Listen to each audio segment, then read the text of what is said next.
Assalamualaikum warahmatullahi wabarakatuh. Bismillahirrahmanirrahim. Alhamdulillahirabbil alamin. Assalatu wassalamu ala asyrafil mursalin sayyidina wa maulana Muhammad sallallahu alaihi wasallam wa ala alihi wa ashabihi ajma'in. Amma ba'd. Alhamdulillah, marilah kita bersyukur kepada Allah Subhanahu wa taala yang telah memberikan kita kenikmatan yang luar biasa sampai detik ini. Kita masih bisa melaksanakan aktivitas kehidupan kita dengan baik, dengan enak, dengan nyaman. Mudah-mudahan Allah senantiasa melimpahkan kenikmatan yang lain kepada kita, kenikmatan sehat, kenikmatan iman, kenikmatan rizki yang manfaat, rizki yang berkah, dan ilmu yang bermanfaat. Allahumma amin. Baik anak-anakku sekalian, kita bertemu kembali di pembelajaran pendidikan agama Islam. Pertemuan yang kedua, karena sebelumnya kita telah melakukan pembelajaran di pertemuan yang pertama tentang perkenalan dan norma atau aturan atau kontrak belajar pendidikan agama Islam ke depannya. Sekarang kita memasuki pembelajaran atau pertemuan yang kedua, materi ya, masuk ke KD 3.1 tentang taat aturan, yaitu untuk kelas 11 semester 1. Ketaatan secara benar. Mudah-mudahan kita menjadi orang yang taat, baik taat kepada Allah, baik taat kepada Rasulullah, baik taat kepada orang tua, guru, maupun taat kepada pemimpin. Langsung saja anak-anakku sekalian yang saya banggakan. Yang pertama, ketaatan atau taat aturan, kita akan membahas dari segi definisi atau pengertian. Ada dua, yaitu secara bahasa dan secara istilah. Mari kita mulai dari secara bahasa terlebih dahulu. Taat. Ketaatan. Itu dasarnya kan taat. Taat itu asalnya dari bahasa Arab, yaitu dari kata ta'atan atau ta'ah, yaitu ata'a yuti'u ta'atan. Artinya tunduk melakukan perintah. Di sini yang namanya ketaatan itu mengandung dua unsur, yaitu kesadaran dan adanya perintah yang harus diikuti. Ini adalah secara bahasa at-ta'a yuti'u ta'atan. Ini ta'atan atau ta'ah artinya tunduk melakukan perintah. Selanjutnya, taat secara istilah itu adalah melakukan perintah dengan penuh kesadaran, ketundukan, dan kepatuhan. Lah, kalau ada orang yang mengikuti perintah tetapi dengan terpaksa, itu bagaimana? Jelas, kalau ada orang yang mengikuti perintah dengan terpaksa, maka itu bukanlah sebuah ketaatan. Kemudian, melakukan kegiatan yang tidak diperintah juga bukan ketaatan. Tidak diperintah kok tiba-tiba melakukan, itu juga bukan merupakan sebuah ketaatan. Jadi yang namanya ketaatan itu adalah tunduk melakukan perintah. Jadi harus ada perintahnya. Kemudian mengerjakan perintah Allah Subhanahu wa taala dengan terpaksa itu juga bukan ketaatan. Kita diperintahkan oleh Allah untuk sholat, tapi kita melaksanakannya itu dengan rasa terpaksa, dengan berat hati. Itu bukan ketaatan, itu kepalsuan. Makanya mari kita mudah-mudahan setelah pembelajaran ini kita benar-benar bisa menjadi hamba Allah yang dipanjangkan umurnya di dalam ketaatan yang betul-betul ketaatan kepada Allah Subhanahu wa taala. Ketaatan kita sebagai umat Islam kepada Allah Subhanahu wa taala dan Rasulullah sallallahu alaihi wasallam adalah hal yang mutlak, tidak bisa ditawar-tawar, dan wajib hukumnya kita taat kepada Allah dan Rasulullah. Sementara itu, kalau kepada pemimpin itu bagaimana? Ketaatan kita kepada pemimpin atau istilah lainnya adalah ulil amri, itu terbatas, artinya ada batasannya. Kita wajib mengikuti pemimpin atau ulil amri dengan catatan atau dengan syarat, yaitu pemimpin kita harus sesuai dengan syariat, maka kita wajib mentaatinya. Namun, jika pemimpin kita ini tidak sejalan dengan syariat, maka tidak wajib ditaati. Itu adalah ketaatan kita kepada pemimpin. Harus betul-betul taat kepada pemimpin yang sesuai dengan syariat Islam, sesuai dengan Allah dan Rasulullah, sesuai dengan Al-Quran dan hadis. Anak-anakku sekalian yang berbahagia, yang saya banggakan, yang berikutnya adalah bagaimana sih batasan taat kepada ulil amri atau pemimpin? Di sini ada dua hal kita wajib taat. Yang pertama, ketika pemimpin kita, pemerintah kita, atau ulil amri kita itu tidak memerintahkan kepada kemaksiatan, maka kita wajib, kita tetap taat kepada peraturan pemerintah. Di sini ada sebuah riwayat, yaitu dari Ali bin Abi Thalib radhiyallahu an, atau Ali bin Abi Thalib karamallahu wajhah, bahwa Rasulullah Shallallahu Alaihi Wasallam menegaskan, tidak ada ketaatan dalam kemaksiatan kepada Allah, karena ketaatan itu hanya di dalam kebajikan atau kebaikan. Hadis riwayat Bukhari. Jadi kalau dalam kemaksiatan nggak ada yang namanya taat, tapi ketaatan itu hanya ada di dalam kebaikan. Jika baik, taat. Jika tidak baik, maka tidak taat. Yang berikutnya adalah, jika mentaati pemimpin yang tidak sejalan dengan syariat Islam, nggak sesuai dengan Quran dan hadisnya, nggak sesuai dengan tuntunan Allah dan Rasulullah, maka itu akan menimbulkan kedurhakaan kita kepada Allah dan Rasulnya. Akan gampangin Allah, akan menyepelekan Allah dan Rasulnya, menganggap dunia ini yang lebih penting dan lain sebagainya. Makanya ketika kita memilih pemimpin, betul-betul harus pemimpin yang baik dan pemimpin yang soleh. Jangan cari pemimpin yang salah.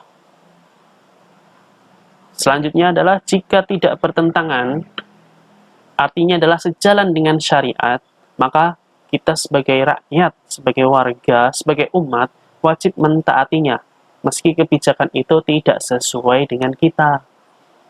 Karena mustahil ada sebuah kebijakan yang memuaskan semua orang. Intinya adalah kalau seorang pemimpin membuat sebuah kebijakan, membuat sebuah peraturan, tidak menyalahi aturan Islam, meskipun kita nggak sesuai, nggak cocok, tetap kita wajib taat kepadanya. Itu kata kuncinya. Lalu yang berikutnya di sini, taat meskipun tidak memenuhi hak rakyat. Itu adalah bagaimana sih? Kok bisa? Iya bisa, kita harus taat. Kita tetap wajib taat kepada pemimpin. Misalkan di sini, pemimpin kita ini terlalu menuntut hak-haknya sebagai pemimpin, tapi rakyat diabaikan. Ntar dulu, jangan langsung kita nggak taat. Kita lihat dulu bahwa pemimpin itu adalah manusia biasa. Dan ini adalah salah satu kelemahan dari pemimpin. Manusia itu tempatnya salah, seperti kita juga tempatnya salah. Kita masuk yang berikutnya. Yang penting perintahnya, yang penting aturannya, yang penting kebijakannya itu tidak bertentangan dengan syariat Islam. Nah, di sini ada riwayat, yaitu diriwayatkan dari Alqamah bin Al-Wa'il. Dia berkata, Salamah bin Yazid Al-Ja'fi pernah bertanya kepada Rasulullah Sallallahu Alaihi Wasallam, "Ya Nabi, bagaimana pendapatmu jika para penguasa yang memimpin kami selalu menuntut hak mereka atas kami, tetapi mereka tidak mau memenuhi hak kami? Sikap apa yang sebaiknya kami lakukan?" Beliau Nabi berpaling. Lalu ditanyakan lagi kepada beliau Nabi 2-3 kali. Dan beliau pun tetap enggan menjawabnya. Kemudian Qais menarik Salamah. Beliau lalu bersabda, dengarkan dan taatilah. Sesungguhnya mereka akan mempertanggungjawabkan atas semua perbuatan mereka, sebagaimana kalian juga akan mempertanggungjawabkan semua perbuatan kalian. Hadis riwayat Muslim. Anak-anakku yang berbahagia, contoh perilaku taat aturan, intinya di sini adalah aturan, kebijakan, atau norma itu dibuat untuk kemaslahatan bersama, untuk kebaikan kita semua. Di sini, kita sebagai seorang peserta didik, atau seorang siswa, atau seorang murid, maka sejak awal kita ini sudah disosialisasikan tentang aturan sekolah. Jika melanggar, maka akan dikenakan sanksi. Maka mau nggak mau, terima nggak terima, karena kita udah disosialisasikan tentang aturan sekolah, maka kita wajib mentaatinya. Jika tidak mentaati, maka kita harus siap menanggung resiko, yaitu dikenakan sanksi. Selanjutnya, setiap guru itu kalian harus tahu juga, setiap guru itu memiliki aturannya tersendiri. Jika taat mendapatkan reward atau mendapatkan penghargaan, tergantung gurunya. Jika tidak, maka akan mendapatkan sanksi.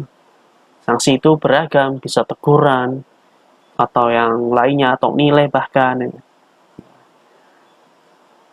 Kemudian di antara aturan tersebut, pasti ada yang tidak setuju. Jelas, nggak semua orang itu setuju dengan sebuah kebijakan. Tapi, karena sudah sepakat di awal, termasuk persetujuan orang tua, bahwa Anda bersedia menjadi peserta didik di sekolah, maka Anda wajib menyetujui dan mengikuti aturan itu. Misalkan kalian yang berada di SMK Negeri 2 Purbalingga, apapun adanya SMK 2 Purbalingga, aturannya seperti apa, kalian wajib taati itu. Jangan sampai tidak taat. Karena bukti keimananmu itu dibuktikan dengan ketaatanmu terhadap aturan. Yang berikutnya adalah pilkada atau pemilu. Jika pemimpin itu ternyata banyak kebijakan yang tidak Anda sukai, maka sebagai warga yang baik, ingatkan pemimpin itu, kritiklah pemimpin itu dengan benar dan santun. Kemudian, jangan memilihnya lagi ketika ada pemilihan berikutnya, karena sudah tahu ternyata dia nggak baik. Lalu yang berikutnya adalah, jika pemimpin itu melanggar aturan, hukum itu harus ditegakkan, dan ditegakkannya itu di depan pengadilan.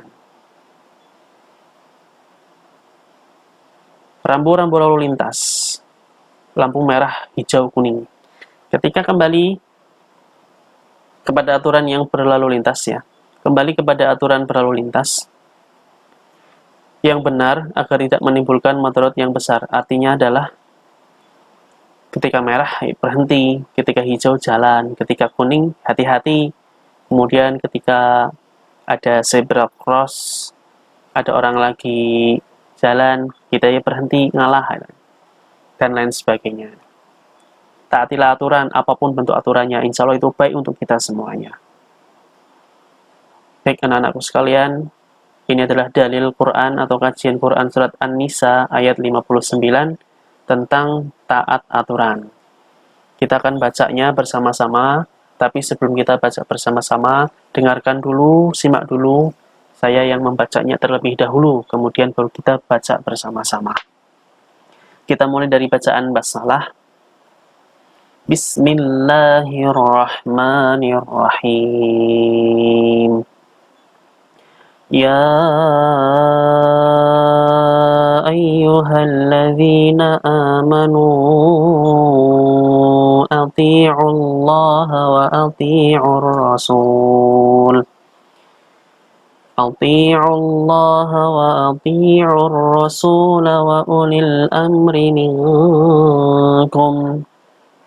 فَإِن تَنَازَعْتُمْ فِي شَيْءٍ فَرُدُّوهُ إِلَى اللَّهِ وَالرَّسُولِ farudduhu ilallahi war-rasul in kuntum tu'minuna billahi wal yawmil akhir. Dzalika khairu wa ahsanu ta'wila. Baik, mari kita baca bersama-sama dan mulai dari bacaan basmalah. Bismillahirrahmanirrahim. Ya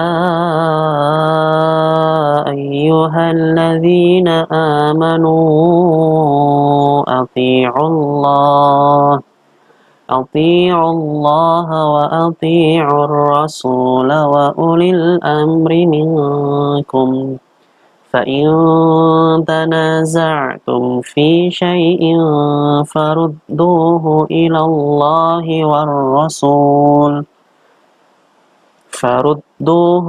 الله والرسول إن كنتم تؤمنون بالله واليوم الآخر ذلك خير وأحسن تأويلا.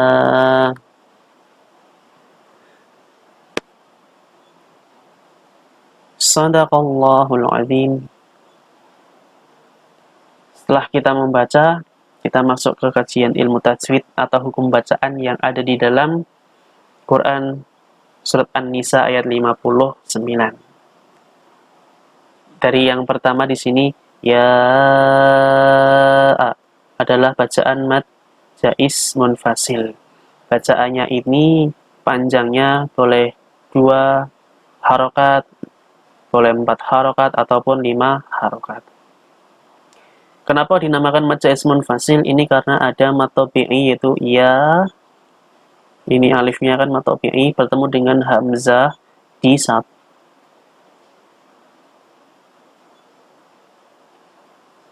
Beda kalimat ya. Berbeda kalimat. Ya itu beda kalimat. Ya sendiri terus ayyuha beda kalimat. Jadi mad jaiz munfasil itu artinya adalah apabila ada mad tabi'i bertemu dengan hamzah di lain kata atau di lain kalimat. Yang berikutnya adalah alladzina Allah. Lah di sini ada alif lam bertemu dengan lam, bertemu dengan huruf syamsiah yaitu huruf lam. Namanya alif lam syamsiah. Lanjut. Amanu ini adalah mad badal panjang, bacaannya panjangnya itu 2 harokat. Dinamakan mad badal itu karena ada mad tabi'i bertemu dengan hamzah, tetapi mad tabi'i ini berada di setelah hamzah, artinya didahului oleh huruf hamzah. Maka ini dibacanya panjang 2 harokat, namanya adalah mad badal. Selanjutnya, di sini tadi masih sama ada mad jaiz munfasil, yaitu ketika ada mad tabi'i, ini wawu bertemu dengan hamzah di lain kalimat atau di lain kata, namanya mad jaiz munfasil, dibacanya panjang 2, 4 atau 5 harokat. Amanu, amanu, amanu. Itu mad jaiz munfasil. Yang berikutnya adalah lafaz Allah. Lam di sini, lam jalallah di sini, itu bacanya adalah tafkhim, artinya adalah tebal. Kenapa kok tebal? Karena lam Allah di sini, lam jalallah di sini, ini sebelumnya ada huruf berharokat dhammah. Ya, jadi bisa dhammah, bisa fathah. Kalau tafkhim ini, jadi Allah atau artinya Allah, nah ini namanya tafkhim, lamnya tebal. Jadi lam jalalahnya tafkhim. Lanjut. Wa ati'u ini mad tabi'i. Artinya mad tabi'i ini adalah mad asli. Panjangnya 2 harokat. Mad tabi'i ini hurufnya ada 3. Alif, di sini ada ya nih. Kebetulan mad tabi'inya adalah ya dan wawu. Ati'u yaitu mad tabi'i. Ada kasroh. Huruf yang berharokat kasroh di sini tok berharokat kasroh. ketemu dengan huruf ya mati, namanya mad tabi'i. Wa ati'u.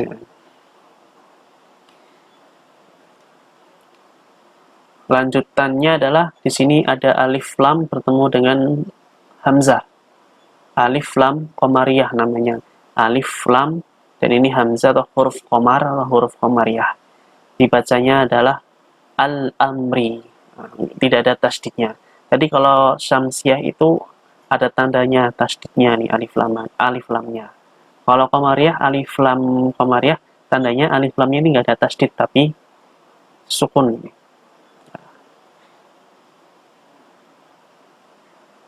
Kemudian amri, ada mim mati bertemu dengan ro, dibacanya jelas amri, namanya idhar syafawi.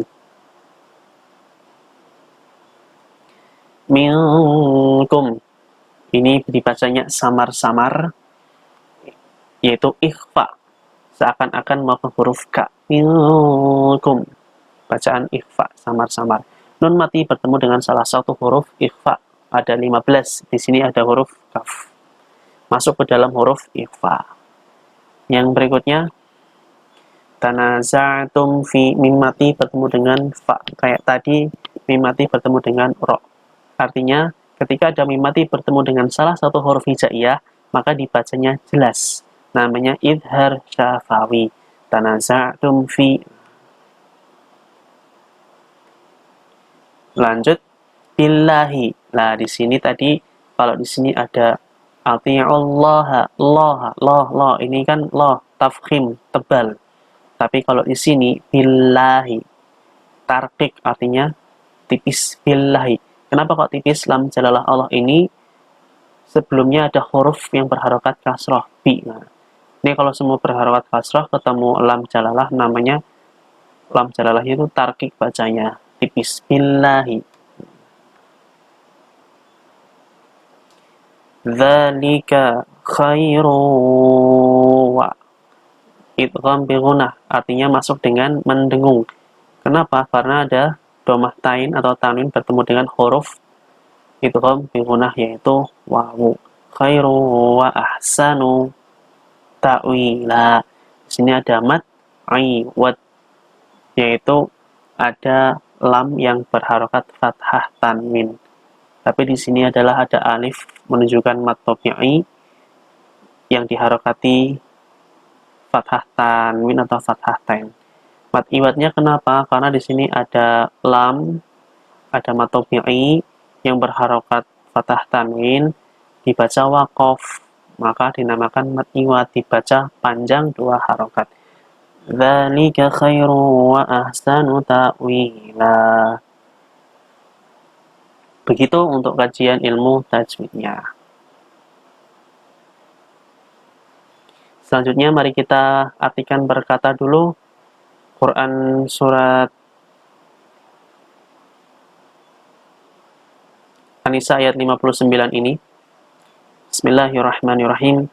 Ya ayyuha wahai alladzina, orang-orang yang amanu beriman, ati'u taatlah kamu Allah kepada Allah, wa ati'u dan taatlah ar-rasula kepada Rasul, wa uli dan ulil al-amri minkum di antara kamu, fa'in maka jika tanasa'tum kamu berselisih fi dalam syai'in sesuatu, farudduhu maka kembalikanlah ia ila kepada Allahi Allah, warrasuli dan Rasul, in jika kuntum kalian adalah tu'minuna beriman, billahi kepada Allah, wal yaumi dan hari al-akhiri akhirat, dzalika demikian itu khairun lebih utama, wa ahsanu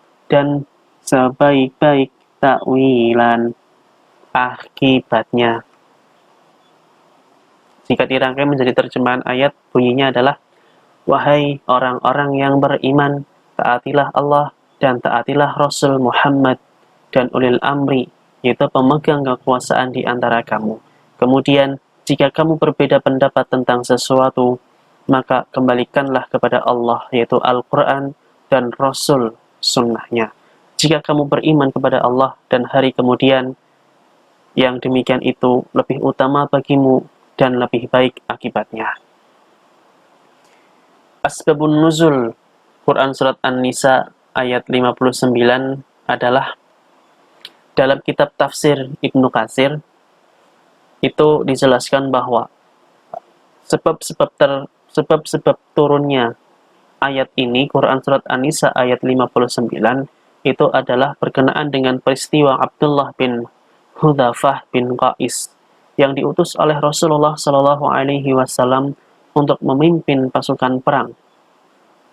Ketika itu, Abdullah memerintahkan para pasukannya untuk mengumpulkan kayu untuk dibakar. Ketika api sudah menyala, Abdullah menyuruh para sahabat untuk memasuki api tersebut. Tapi salah satu pasukan ada yang bertanya, sesungguhnya jalan keluar dari api ini hanyalah Nabi Muhammad SAW.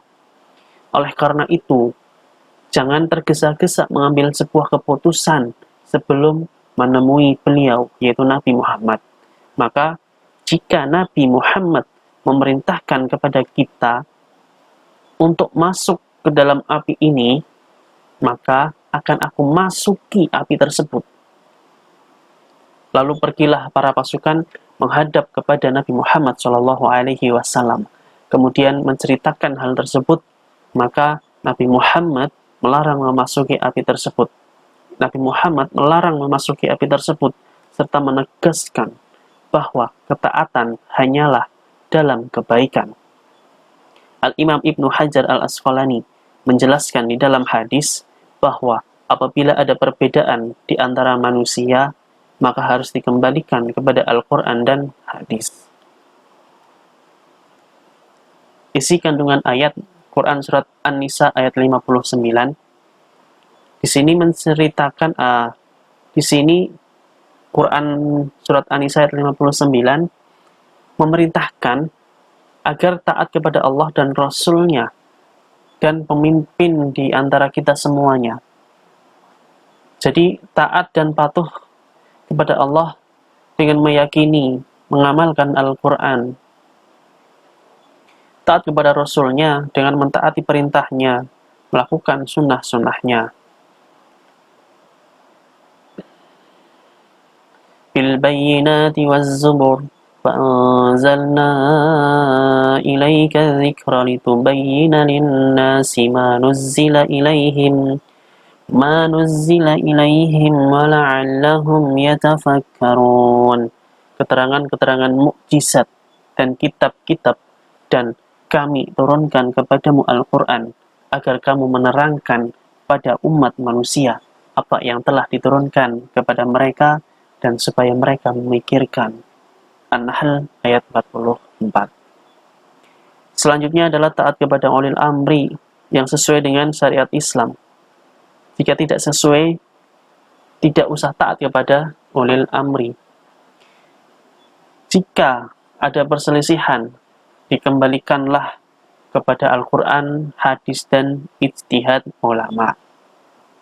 Seorang muslim seperti kita, wahai anak-anakku sekalian, ketika kita sudah memahami ayat Quran itu, An-Nisa ayat 59 dan hadis Rasulullah Muhammad SAW yang akan kita bahas nanti,